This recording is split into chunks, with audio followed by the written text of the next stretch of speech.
Hello বন্ধুরা, আমি ইন্দ্রাণী। আমার নতুন আরেকটি ব্লগে তোমাদের সবাইকে জানাই অনেক স্বাগত। আর আজকে যেই ব্লগটা শেয়ার করতে চলে এসেছি সেটা হচ্ছে বিয়ে বাড়ির ব্লগ। এটা ছিল 5ই মার্চ। অনেকটা দেরি করেই কিন্তু ব্লগটা পোস্ট করছি। যাই হোক, তো দেখো আমরা সবাই মিলে চলে যাচ্ছিলাম বিয়ে বাড়ির উদ্দেশ্যে।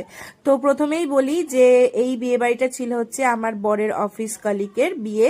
তো সেই জন্য প্রত্যেকটা যে অফিস কলিগ ছিল প্রত্যেকে সবাই মিলে আমরা ঠিক করি যে একসঙ্গে বিয়ে বাড়িতে যাব। তো প্রত্যেকের ফ্যামিলি নিয়ে আমরা একটা বাস বুক করে চলে যাচ্ছিলাম বিয়ে বাড়ির উদ্দেশ্যে। আর খুবই মজা লাগছিল, আনন্দ লাগছিল।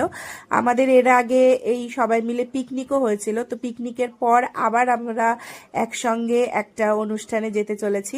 তো খুবই মজা লাগছিল। আর এই যে সেই দিনে আমার সাজুগুজু, আর সবাই মিলে দেখো কত হই হুল্লোড়, মজা, নাচ গানা সবকিছুই কিন্তু চলছিল। যাই হোক, কপিরাইট আসবে বলে আমি গানগুলো আর দিতে পারলাম না।